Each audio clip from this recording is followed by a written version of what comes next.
Baik hadirin sekalian, selanjutnya ialah acara yang paling kita nantikan bersama, yaitu seminar nasional, di mana akan menghadirkan pembicara yang luar biasa yang akan membahas tentang peran generasi muda dalam pendidikan dan ekonomi di masa pandemi.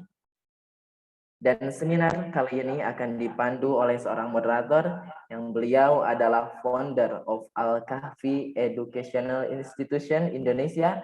Adapun beliau adalah Ibu Fitri Nuraini. Berikan tepuk tangan yang paling meriah untuk beliau. Selanjutnya, acara akan kami serahkan kepada moderator Ibu Fitri Nuraini. Kami persilahkan. Baik. Baik, terima kasih Kang Aldi atas waktunya. Teman-teman, perkenalkan saya Fitri. Di sini saya sebagai moderator dalam acara seminar kita malam hari ini. Pertama saya ucapkan selamat datang, juga selamat malam kepada semuanya. Mudah-mudahan semuanya dalam keadaan sehat ya. Teman-teman, 1,5 jam ke depan, insya Allah mudah-mudahan kita diberi kelancaran. Kita akan bersama-sama dalam acara seminar nasional dengan tema peran generasi muda dalam pendidikan dan ekonomi di masa pandemi. Bersama narasumber kita yang sangat ikonik di Indonesia, mungkin beberapa dari teman-teman sudah kenal. Beliau adalah penerima beasiswa S2 dan S3 di Amerika Serikat. Juga sekarang sedang berada di Dublin. Jadi sekarang ketika malam ini mungkin beliau di sana siang hari ya. Jadi beliau live malam ini tuh posisinya sedang ada di Dublin University di Irlandia. Kemudian beliau juga pernah jadi duta PBB untuk Indonesia di Amerika. Mungkin langsung saja kita lihat CV dari beliau. Baik. Namanya yaitu Kang Gugun Gumilar MA. Jadi kita panggilnya Kang aja mungkin ya. Kang Gugun, beliau adalah PhD Researcher in Dublin University. Beliau juga founder dari IDE atau Institute Democracy and Education Indonesia. Beliau lahir di Purwakarta tanggal 20 April 1989. Dan setelah mendapat beasiswa S2 di Amerika, beliau menikah dan beralamat atau tempat tinggalnya sekarang di Jalan Ampera Raya nomor 3, Kecamatan Pasar Minggu, Jakarta Selatan. Nomor WA-nya mungkin silahkan untuk teman-teman yang ingin di-save boleh, di-save, emailnya juga boleh. Kalau tidak sempat, boleh nanti ditanyakan ke admin atau operator. Pendidikan formal beliau S1 SPD Pendidikan Bahasa Inggris di UIN Sunan Gunung Jati Bandung, kemudian S2 dengan gelar MA Education and Religion Harvard University United States of America, and then S3-nya itu PhD Philosophy Democracy and Religion Dublin University UK. Kemudian pengalaman kerjanya, beliau adalah yang sekarang sedang dijalani adalah dosen bahasa Indonesia di Dublin City University Irlandia. Jadi beliau di sana sudah jadi dosen ya di negara bukan tetangga ya, di Eropa, alhamdulillah. Kemudian beliau juga pernah menjadi penulis pidato Ketua DPD RI dan Sekjen DPD RI. Itu pengalaman kerja beliau. Bisa kita lihat mungkin kalau dibaca satu-satu ini agak banyak juga. Boleh di-scroll. Ini pengalaman internasionalnya. Beliau menjadi pembicara di konferensi-konferensi internasional di UK, juga di Irlandia, di New York, dan lain sebagainya. Itu sudah go internasional. Kemudian di-scroll lagi. Prestasi beliau. Ini beliau menjadi mahasiswa terbaik di tahun kemarin 2020 untuk GCU Presiden Irlandia Awards.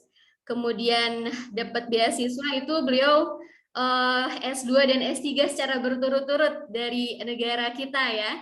Dan sudah mempunyai relasi-relasi partner-partner yang go internasional juga.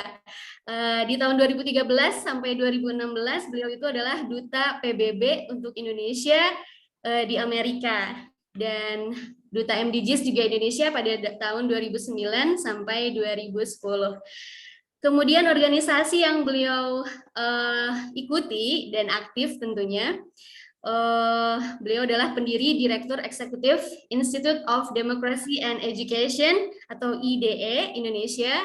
Teman-teman juga boleh searching ya, ada Instagramnya IDE Indonesia. Itu di situ teman-teman bisa mengenal Kang Gugum lebih dekat lagi mungkin dengan kegiatan-kegiatan beliau baik di Indonesia maupun di internasional.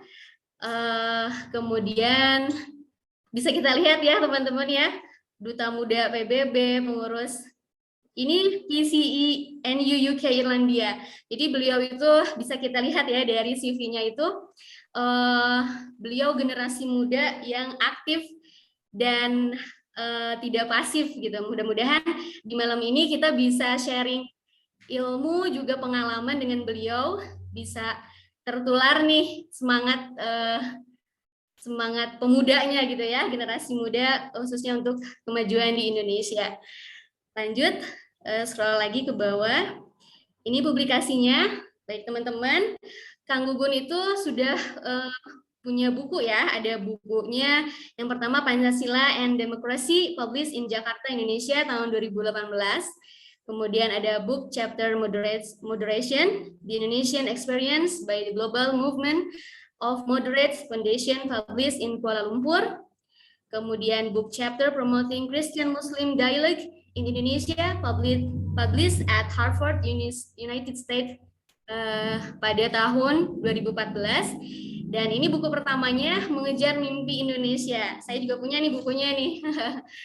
Teman-teman juga wajib punya nih buku-buku dari beliau. Insya Allah mudah-mudahan bisa tertular semangat-semangatnya. Dan selain buku juga ada jurnal, juga artikel yang beliau publish di koran-koran terkenal di Indonesia ya. Juga di internasional. Itu mungkin kurikulum vitae dari Kang Gugum Gumilar, MA, sebagai awalan untuk perkenalan. Kayaknya udah nggak sabar nih, kita akan tes dulu nih, Kang Gugum sudah masuk belum? Kang Gugum, selamat malam. Malam. Oh, iya. Alhamdulillah, puji Tuhan. Kang Gugum sudah gabung bersama kita. Ini posisi lagi siang apa malam apa pagi gimana nih, Kang? Lagi siang di sini, Mbak Fitri. Lagi siang. Oh iya. Santai aja ya. Mungkin ya. Teman-teman, ini Kang Gugum itu memang low profile banget. Sebenarnya waktu mengundang beliau itu beliau pertama itu nggak mau dibayar, yang kedua nggak mau disebutin gelarnya, jadi sangat humble banget. Cuman saya bilang ini kita penghargaan aja, gak apa-apa ya Kang Gugum ditulis aja nih gelarnya, gitu. Karena ini kita tahu perjuangan beliau sangat keras untuk mendapatkan beasiswa S1, S2 dan S3 itu pasti sangat effortnya besar banget. Nah, ini penghargaan untuk kita dari kita untuk Kang Gugum. Jadi sebenarnya Kang Gugum nggak mau tuh disebut-sebutin pendidikan formalnya, apalagi gelar itu nggak mau dan nggak mau dibayar gitu. Mungkin langsung saja ya, Kang Gugum. Ini kayaknya teman-teman sudah nggak sabar. Mungkin dalam hitungan 3 kita sepenuhnya acara seminar nasional dengan tema peran generasi muda dalam pendidikan dan ekonomi di masa pandemi. Kami serahkan sepenuhnya pada narasumber yang terhormat, Kang Gugum Gumilar. Kami persilahkan. Assalamualaikum warahmatullahi wabarakatuh. Salam sejahtera untuk kita semua. Om Swastiastu, Namo Buddhaya, salam kebajikan. Terdengar suaranya?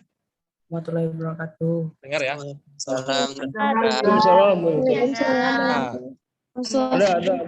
Selamat malam, selamat siang, selamat pagi dimanapun teman-teman berada. Jadi santai aja ya. Kalau mau makan, minum, silakan aja. Asal di mute aja ya. Siap. Jadi santai aja dengan saya mah. Siap. Ya. Pertama-tama saya ingin mengucapkan terima kasih banyak kepada panitia, Mbak Fitri dan teman-teman semua, Bu Rektor, teman-teman panitia di Indonesia yang sudah mengundang saya. Ini adalah kesempatan yang sangat baik bisa bertatap muka dengan para future leader of Indonesia, ya.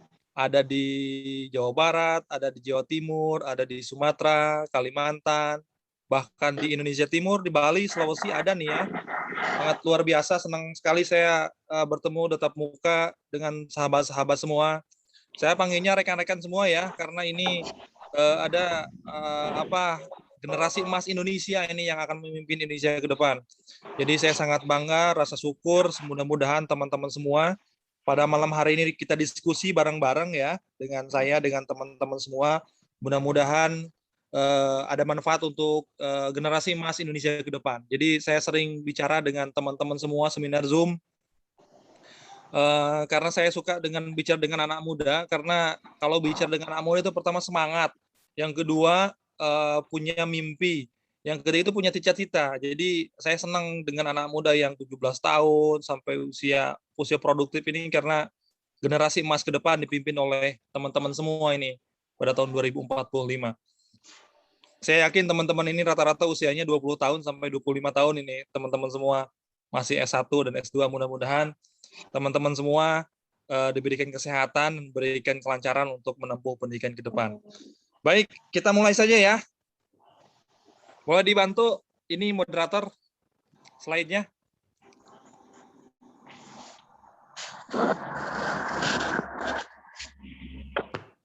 Jangan lupa di-mute ya. Kalau makan silakan aja, nggak apa-apa, minum nggak apa-apa, santai aja. Baik, rekan-rekan semua, hari ini kita akan diskusi bagaimana kita peran kita sebagai generasi muda dalam bidang pendidikan dan ekonomi. Ya, kenapa saya bilang generasi muda itu penting dalam pembangunan pendidikan dan ekonomi? Karena dalam masa situasi COVID ini, yang paling berperan adalah di bidang pendidikan dan di bidang ekonomi. Nah, kita akan bahas satu persatu, diskusikan malam hari ini dengan teman-teman semua. Mudah-mudahan bermanfaat untuk kita semua. Next slide. Slide selanjutnya. Ya, thank you.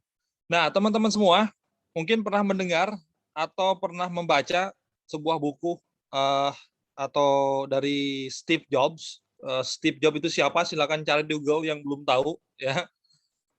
Ini pendiri Apple ya, yang meninggal beberapa tahun kemarin ya karena sakit. Hari ini teman-teman semua, di dunia ini kita sudah tersambung dengan ada namanya digital technology, connecting the dots atau bahasa Steve Jobs. Hari ini teman-teman yang ada di Jawa Barat atau di Bali sudah terkoneksi langsung dengan saya di Dublin nih, di Eropa. Persekian detik kita berbicara, kita komunikasi, kita share apapun di sosial media, sudah terkoneksi dengan adanya internet digital. Ya, teman-teman semua. Jadi sekarang anak-anak muda sekarang sudah tidak ada yang namanya saya tidak tahu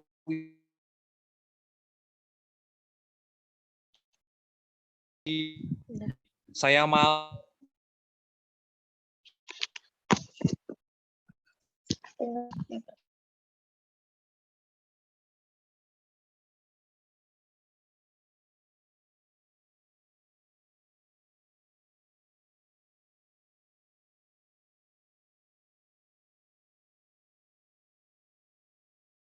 dengan COVID-19 bisa 10 tahun lagi, kemudian juga bisa 5 tahun lagi, kita tidak tahu sampai kapan. Oleh karena itu, saya selalu menekankan teman-teman semua dimanapun berada dalam setiap kesempatan, mari kita benahi diri kita agar kita siap dan berani untuk mempersiapkan kehidupan yang lebih baik lagi ke depan. Karena ini penting. Teman-teman semua, di era COVID ini ada key point penting dalam connecting the dots. Connecting the dots itu adalah menyatukan titik-titik yang terputus menjadi sebuah garis yang lurus agar kita mencapai sebuah tujuan. Intinya itu filosofinya. Dalam dunia seperti ini, ada key point yang harus kita tanamkan dalam benak diri kita adalah eranya talent war, perang talenta. Nah, ini perang talenta ini sangat kencang sekali di dunia digital sekarang ini. Nah, teman-teman semua, perang talenta ini adalah yang harus kita persiapkan dalam mempersiapkan pendidikan ekonomi ke depan. Karena saya yakin setiap orang punya passion yang berbeda-beda, punya talenta yang berbeda-beda, dan itu harus ditemukan oleh teman-teman semua.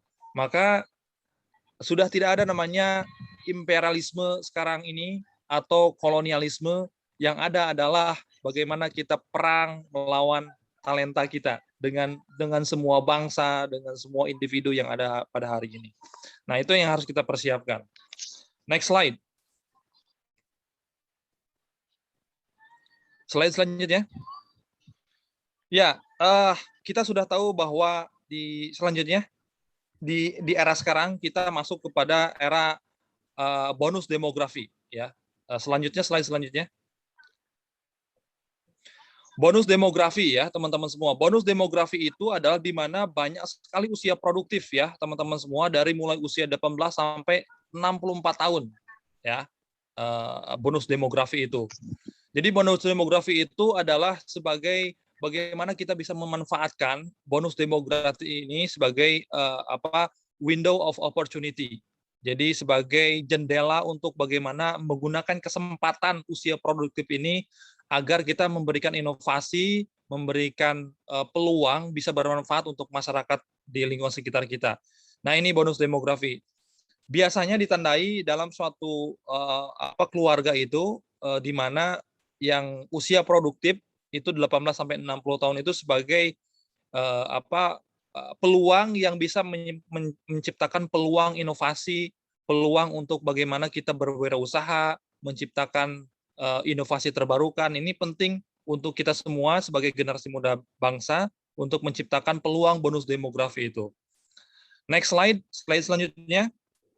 Nah, dalam bonus demografi ini kita dihadapkan juga di era industrial revolution atau era masyarakat industri. Nah, ini masyarakat industri ini dicetus oleh World Economic Forum ya, di mana Angela Merkel, Chancellor of Jerman pada saat itu mempromosikan industri berbasis 4.0.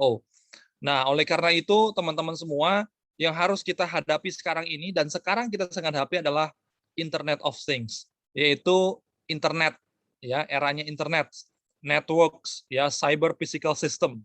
Nah, ini harus dimanfaatkan oleh teman-teman semuanya. Nah, ini kalau kita lihat sejarah teman-teman semua, abad ke-17 industri 1.0,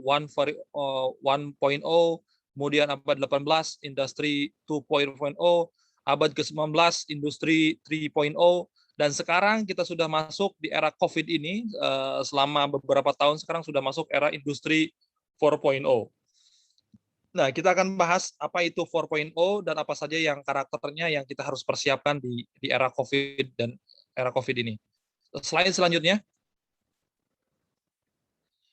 Kita juga sudah masuk teman-teman semua di masyarakat era 5.0. Nah, ini 5.0 ini dicetuskan oleh Shinzo Abe di Jepang pada tahun ya, bagaimana dia menciptakan bagaimana masyarakat Jepang itu supaya terkoneksi antar kota, antar desa itu dengan masyarakat pintar. Nah, menciptakan solusi baru pada masalah yang ada ya. Ini multidimensi. Nah, dia menandai bahwa masyarakat pintar itu harus ditandai dengan human resources yang sangat bagus dalam sebuah negara. Nah, dia memajukan adalah human capital yang harus diutamakan. Nah, teman-teman semua, di era pandemik ini, kita sudah masuk di eranya virtual education, ya, era berbasis virtual pendidikan. Apalagi saya di sini udah 1,5 tahun ini berbasis pendidikan virtual. Jadi semasa COVID ini kita yang berada di dalam negeri, luar negeri sudah bisa mengakses namanya virtual education, ya, pendidikan virtual. Jadi teman-teman semua, sekarang sekolah itu tidak harus datang ke Amerika, tidak harus datang ke Eropa. Yang teman-teman semua bisa sekolah ngambil master online sekarang, ya, atau PhD berbasis online sekarang sudah ada semua. Karena sekarang eranya sudah berbasis virtual education. Jadi teman-teman semua, pendidikan ini sangat penting. Jadi saya selalu menekankan kepada generasi muda. Waktu saya kuliah di Bandung sampai sekarang, saya terus kuliah ya, habis S1 lanjut beasiswa S2, sekarang lanjut beasiswa S3.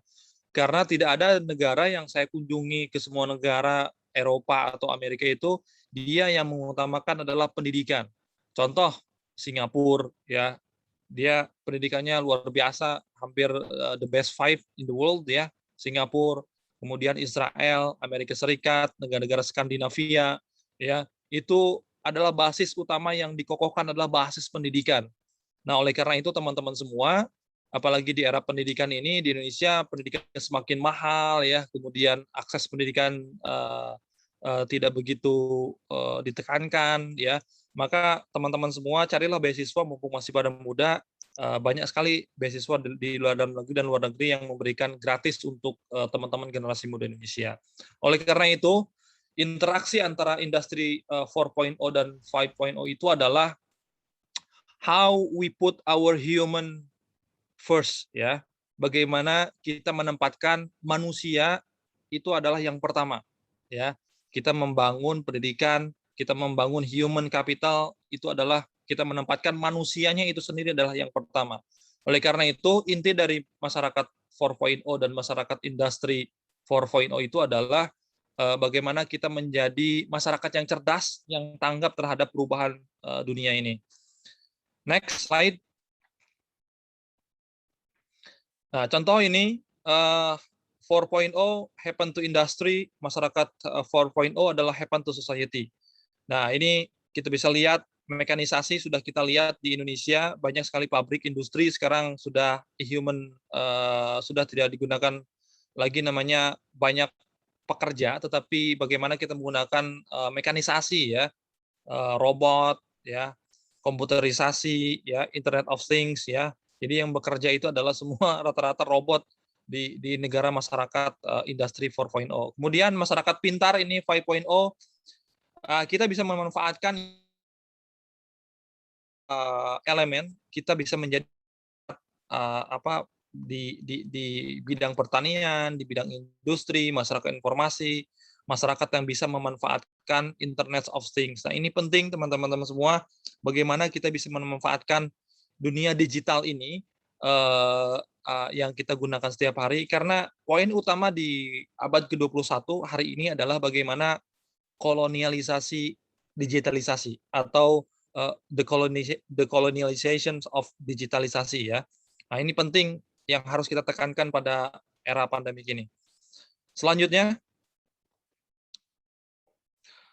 nah, revolusi industri disebut juga the new culture of technology disruptions ya. Nah, kita bisa lihat ini human machine communication ya. Kemudian connection global village.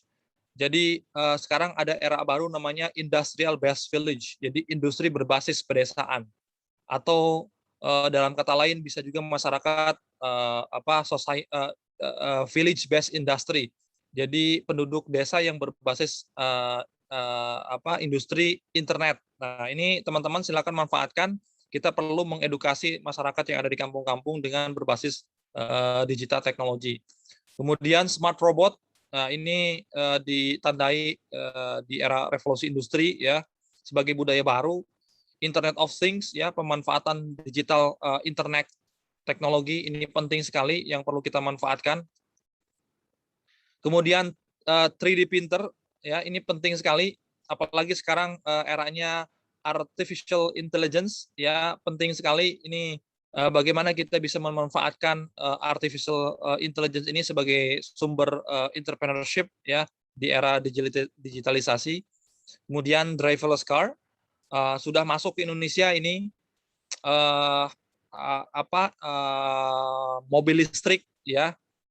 Elon Musk sebagai dia penemu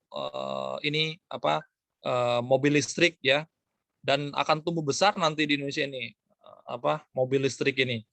Kemudian big data ini penting sekali teman-teman semua. Big data ini sangat semerawut di negara kita ya, dari mulai data sosial, data kependudukan, data apapun itu ya. Ini big data. Kalau big data kita baik, nah kita akan bisa memperbaiki demokrasi kita ya. Karena big data ini adalah semua proses dari mulai sosial, pendidikan, politik, kemudian dari elemen apapun itu akan terdata rapi jika kita semua mempunyai big data ya. Kemudian era industri 4.0 adalah ditandai dengan virtual education tadi yang sudah saya sebut. Jadi sekarang teman-teman semua tidak harus datang ke kampus ya. Sekarang dosen tamu undangan sudah bisa dihadirkan melalui virtual education. Kita sudah bisa mengakses di kampus Harvard, Columbia, Stanford, Oxford ya dengan gratis ya teman-teman semua. Nah, apalagi sekarang di Indonesia sudah adanya mulai kampus merdeka ya. Bagaimana kita bisa memerdekakan itu pendidikan itu sendiri tanpa harus kita datang ke kampus yang dituju ya. Next slide. Nah, ada sebuah buku yang menarik di era pandemik selama COVID-19 ini, selama 2 tahun, ada namanya Leading Through Pandemic. Penulisnya adalah Michael Dowling. Ya, silakan baca teman-teman, bagus bukunya, mudah-mudahan sudah datang di Indonesia.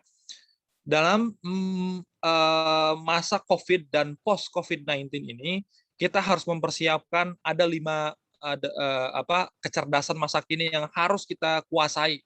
Bagaimana kita bisa menjadi seorang generasi yang efektif, generasi yang punya inovasi, generasi yang punya talenta agar kita bisa mampu bersaing dengan dunia luar ya.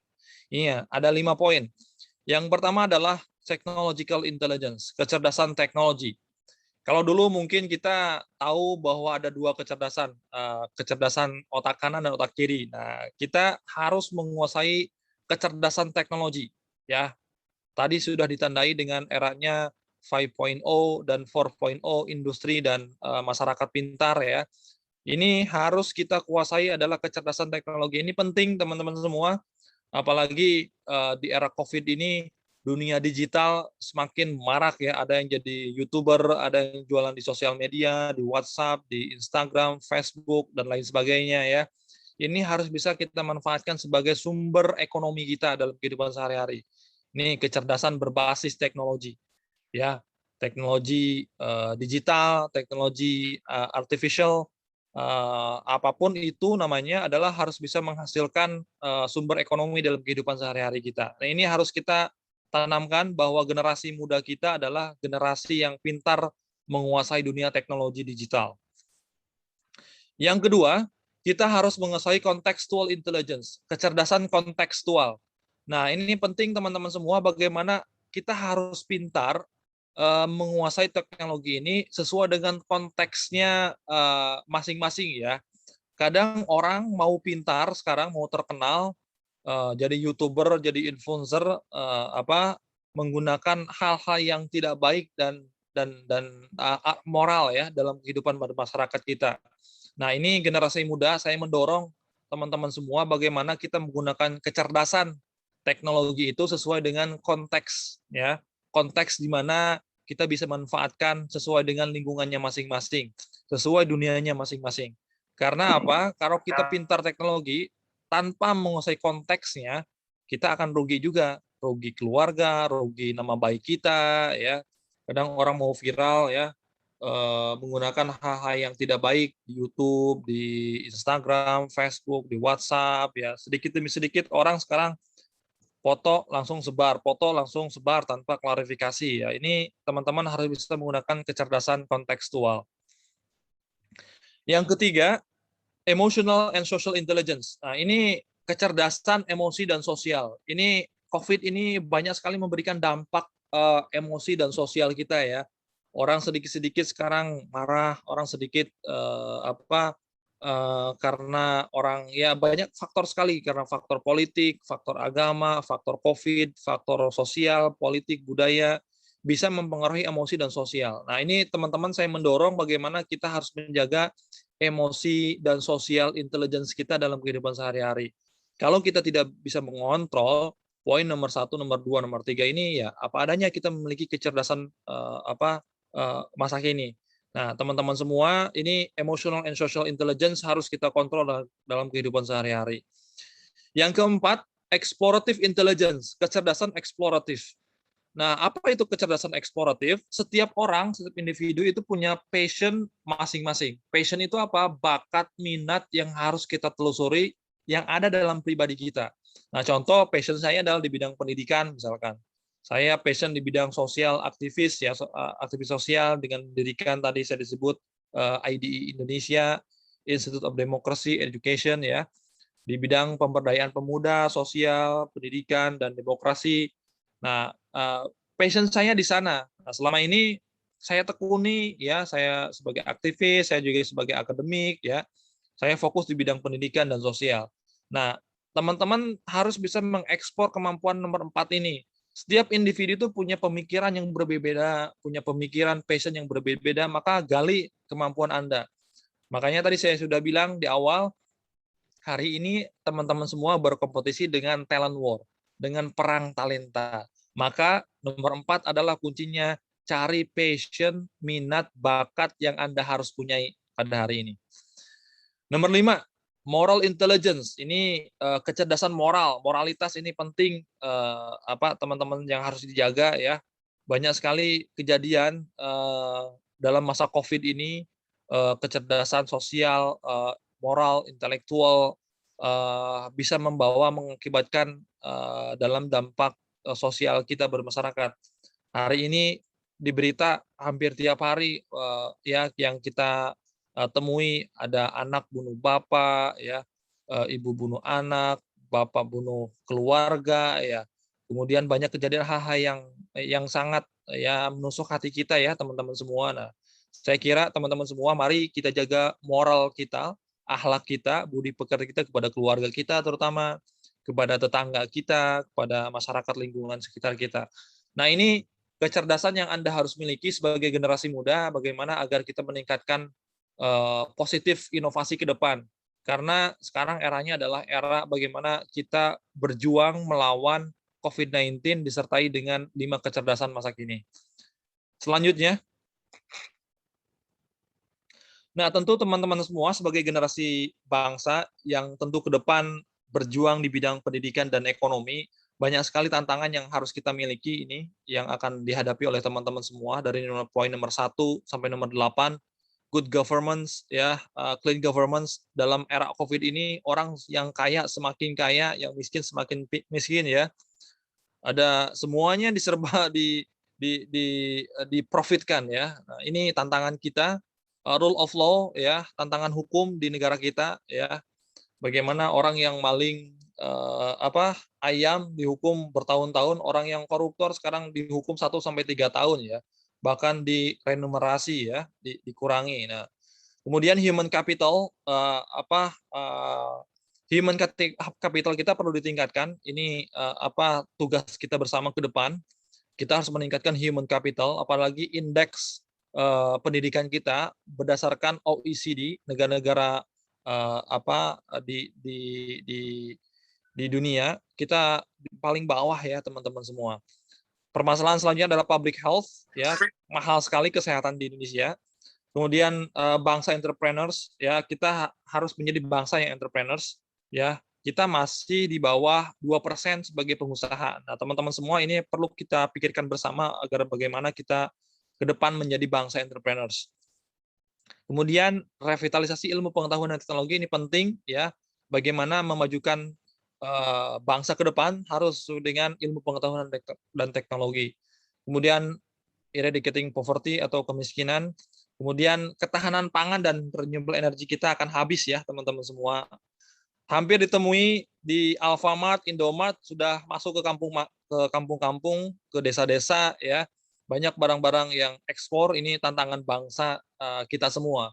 Nah, oleh karena itu sebagai generasi muda kita harus tahu namanya sebagai yang kita perlu tahu sebagai tantangan bangsa ini adalah kita perlu memahami geopolitics ya. Karena apa? Karena ini penting, karena 24 jam ya kita akan dihadapkan sebagai negara demokrasi yang akan kita lalui adalah geopolitics. Oleh karena itu teman-teman semua harus sering membaca tentang geopolitics kawasan di ASEAN, geopolitics di Indonesia, karena ini menentukan tantangan nomor 1 sampai nomor 8. Kalau teman-teman memahami geopolitics ya, Ini teman-teman bisa menyelesaikan permasalahan bangsa ke depan. Nggak tahu. Selanjutnya, slide. Nah, ini teman-teman semua, kita ke depan, tadi tantangannya sudah saya sampaikan. Ini ada 6 solusi setidaknya yang saya ingin sampaikan kepada generasi anak muda bangsa, bagaimana kita membangun pendidikan dan membangun ekonomi ke depan ya, sebagai bangsa entrepreneurs ke depan. 1, mindset shifting. Untuk merubah lingkungan diri kita sendiri, terutama keluarga, masyarakat, adalah yang perlu dirubah adalah how to change our mindset ya. Mindset kita harus dirubah ya, mentalitas diri kita harus dirubah ya. Jadi sekarang tidak ada namanya orang kampung, orang tidak mampu, orang yang dari kota, dari desa, apapun itu, yang perlu kita bangun adalah how to change our mindset ya. Saya juga dari kampung ya, Bapak Ibu nggak sekolah ya, Ibu petani, Bapak petani. Tapi bagaimana saya merubah ke depan, ini tantangannya semakin banyak. Makanya oleh karena itu saya merubah mindset. Saya ingin sekolah. Karena apa? Hampir ribuan beasiswa ada sekarang di Google, tinggal cari saja. Nah, ini yang perlu kita dorong adalah how to change our mindset dalam diri kita. Merubah masa depan itu bukan karena tergantung orang tua kita, siapa bapak kita. Ini tergantung bagaimana kita bisa merubah mindset kita dalam kehidupan sehari-hari. Rubah dari sekarang. Ya, kalau bukan kita, siapa lagi yang akan merubah pola pikir kita ke depan? Yang kedua, teman-teman semua harus tahu bagaimana merevitalisasi pola pikir tentang cara baru belajar, kreatif, inovatif, dan tepat guna. Teman-teman semua tahu nggak, 80% itu bukan oleh dosen di kelas, hanya 20% menurut saya.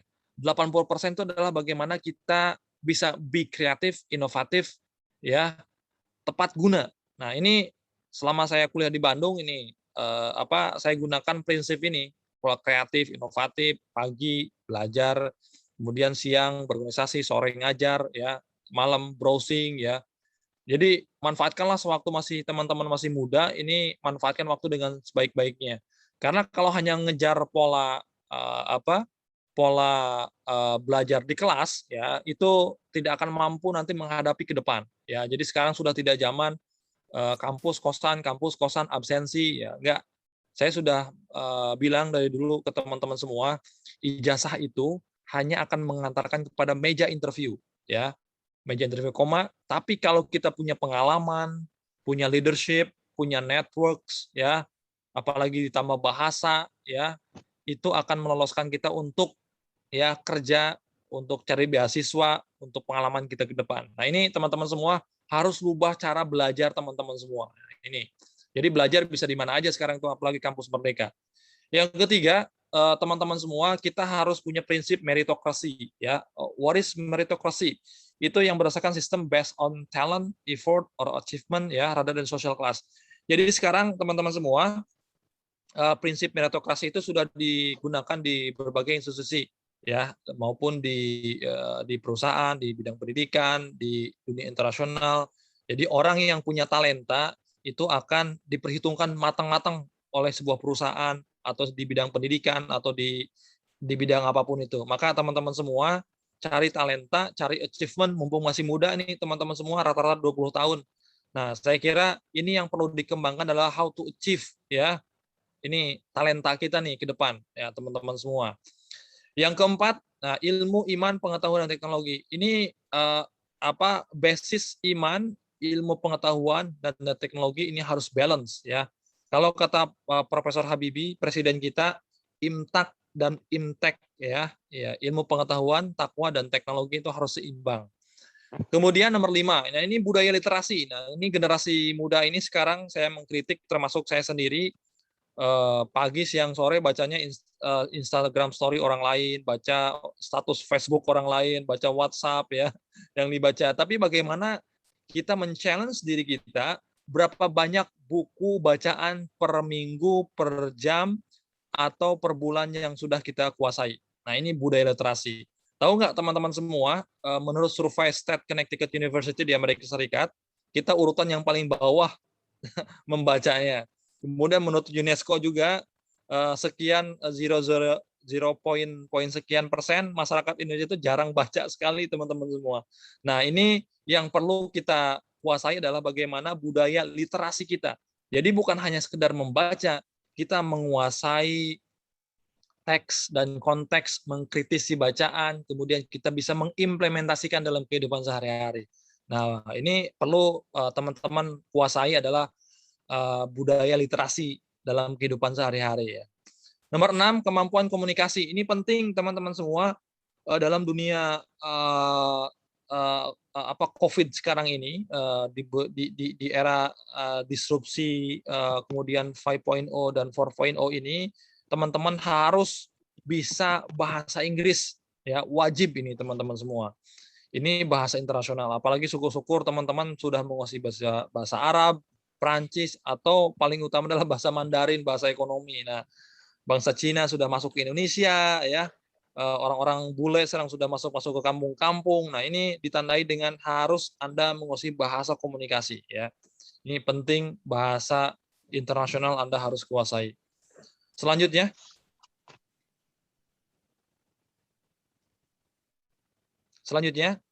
nah, teman-teman semua, ini sebagai opportunity kita, kesempatan kita untuk merubah ke depan pemikiran kita sebagai berbangsa dan bernegara. Nah, ini harus kita siapkan diri kita ya dari mulai sekarang, yaitu namanya Sustainable Development Goals, pembangunan berkelanjutan sampai tahun 2030. Nah, dulu namanya ada MDGs, Millennium Development Goals, sekarang adalah Sustainable Development Goals. Nah, ini teman-teman semua, anak-anak muda seluruh bangsa dari Aceh sampai Papua bisa mengisi sampai poin ke-17. Saya akan terangkan mulai satu-satu ya, teman-teman semua, secara singkat aja. Nah, ini adalah teman-teman bisa menjadi apa aja yang Anda miliki sesuai dengan passion-nya masing-masing. Yang pertama adalah tantangan kita adalah tantangan kemiskinan. Nah, ini Anda harus menjadi bangsa yang entrepreneurs. Ya, ini teman-teman semua kita dorong anak-anak muda untuk menguasai entrepreneurship. Nomor 1, nomor 2 kemiskinan, kelaparan ya. Nah, ini poin yang sangat penting ya, yang harus kita selesaikan bersama-sama. Maka jadilah bangsa entrepreneurs ya. Syukur-syukur teman-teman semua bisa kuliah itu bisa membangkitkan inovasi, membangkitkan kreativitas masing-masing. Yang ketiga adalah tantangan kita adalah kesehatan. Nah, ini teman-teman semua banyak sekali generasi muda sekarang volunteer di bidang kesehatan ya. Ini bagus sekali ya, ke kampung-kampung masuk ya, di bidang era COVID ini, vaksinasi, gotong royong. Ini penting karena kesehatan itu paling mahal sekali sekarang ini. Nah, kemudian yang kita dorong adalah quality of education. Nah, ini teman-teman semua bisa masuk di bidang 4 ini. Menjadi seorang educator ya, menjadi seorang guru, dosen, menjadi seorang volunteer di bidang pendidikan, kita harus mendapatkan akses pendidikan yang gratis ya. Nah, ini teman-teman semua kita dorong ada generasi muda kita agar bagaimana kita bisa bangkit di bidang kualitas pendidikan. Nomor 5 ini gender equality. Nah, ini kita dorong ya, gender ini kita dorong ya. Jadi bukan hanya laki-laki ya didorong untuk menjadi seorang pemimpin ke depan, tapi bagaimana perempuan-perempuan sukses di kampung-kampung, di pinggiran harus menjadi pemimpin ke depan. Ini presentasi kita masih kurang ya di daerah-daerah sampai ke pusat juga, tapi semakin baik. Nah, oleh karena itu teman-teman semua kita dorong wanita-wanita tangguh Indonesia untuk sekolah ke luar negeri, untuk jadi pemimpin, jadi ilmuwan. Ini penting nih teman-teman semua bisa mengisi gender equality di Indonesia. Nomor 6, clean water and sanitation. Tahu nggak teman-teman semua, jangan jauh-jauh lah. Di tempat kita itu sangat susah sekarang air bersih nih. Krisis air bersih sangat sulit sekali. Ya, apalagi teman-teman kita di Nusa Tenggara Timur ya, di Papua itu sangat krisis air bersih. Nah, ini penting teman-teman semua bisa mendorong ini bagaimana energi terbarukan dari air ya, ini penting sekali. Nomor 7, renewable energy ya, energi kita kan habis ya teman-teman semua. Nah, ini yang perlu dimanfaatkan ini teman-teman semua, kita mengolah sampah itu bisa jadi energi terbarukan loh.